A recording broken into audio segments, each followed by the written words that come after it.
Relações desarmônicas entre os seres vivos. Bom, se as relações harmônicas, elas, como o próprio nome diz, vão trazer harmonia entre os seres vivos, então a desarmônica, ela não vai trazer essa harmonia. Portanto, na harmônica, os dois se beneficiam, ou um se beneficia e o outro, para o outro, não importa. Agora, as desarmônicas beneficia um indivíduo associado e prejudica o outro. Dentre essas relações, tem as intraespecíficas ou homotípicas e as interespecíficas ou heterotípicas. As intraespecíficas compreendem competição, que acontece com indivíduos de mesma espécie, no mesmo nicho ecológico. Tem o canibalismo também, que onde o canibal é um indivíduo que mata e come o outro da mesma espécie.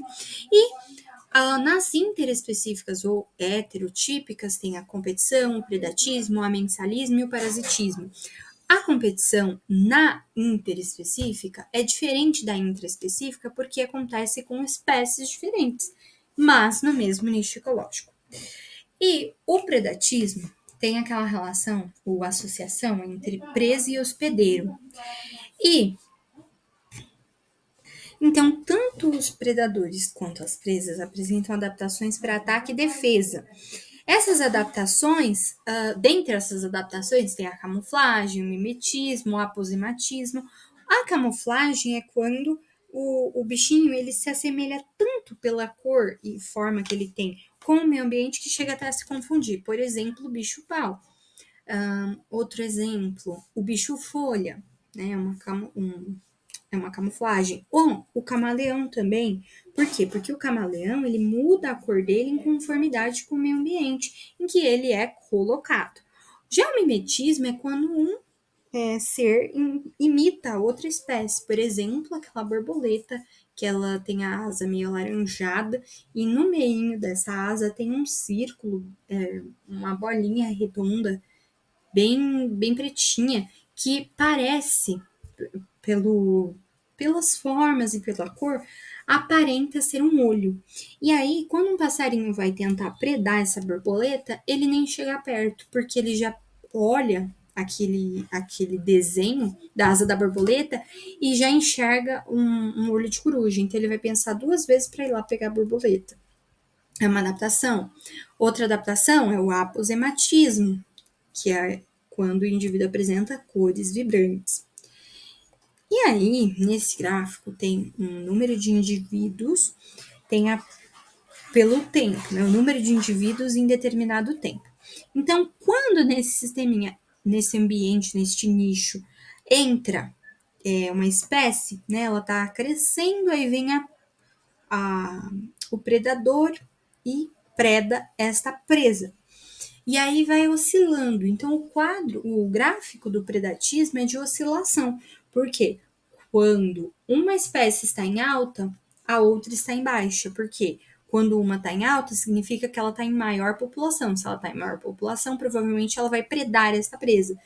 E vice-versa. Às vezes essa presa pode estar em maior população e aí ela vai predar o predador. Enfim, é um gráfico de oscilação.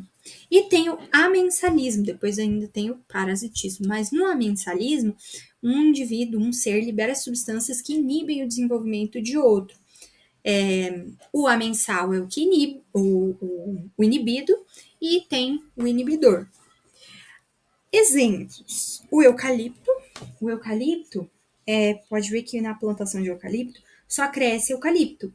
Por que só cresce eucalipto na plantação de eucalipto? Porque o eucalipto ele libera uma substância no solo que inibe o crescimento de outras vegetações. Para os fungos, a mesma coisa. Por quê? Porque fungo, ele produz antibiótico, como, por exemplo, penicilina.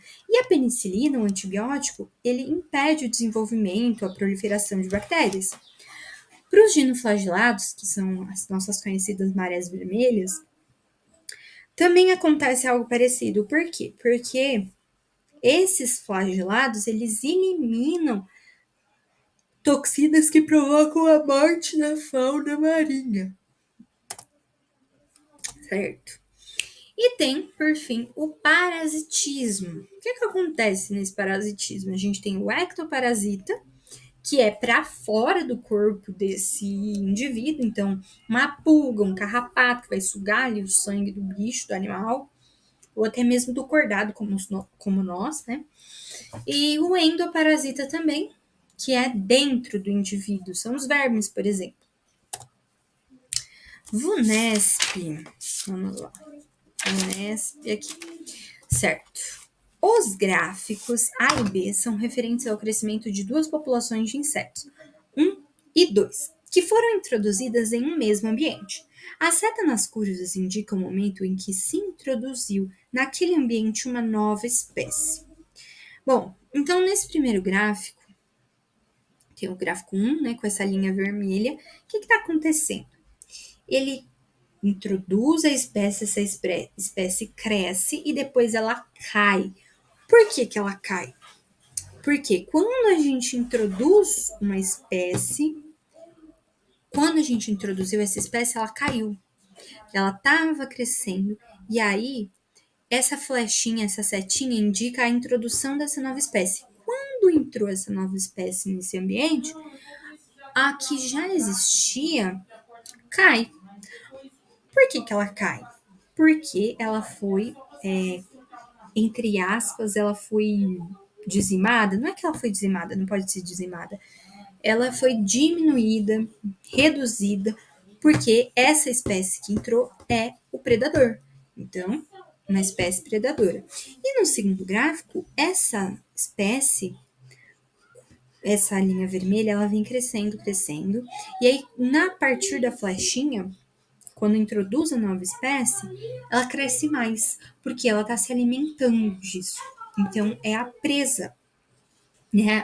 A espécie que entrou aí, ela vai ser predada, porque a que já existia, que é o predador, cresceu. Então, a partir da análise dos gráficos, a única hipótese viável é a de que a nova espécie seja presa de um e predadora de dois? Não. Em um, a gente tem a espécie que entrou é predadora, e na 2, a espécie que entrou é a presa. B, predadora de um e presa de 2. Sim, é essa mesmo, B de bola.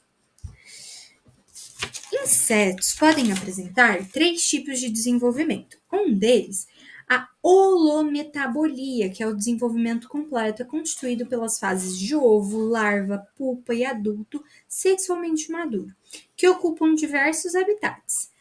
Os insetos com holometabolia pertencem às ordens mais numerosas em termos de espécies conhecidas. Esse tipo de desenvolvimento está relacionado a um maior número de espécies em razão da proteção da fase da pupa? Não. B, produção de muitos ovos, larvas e pupas, aumentando o número? Não. C, exploração de diferentes nichos, evitando a competição entre as fases da vida? Sim, essa mesmo.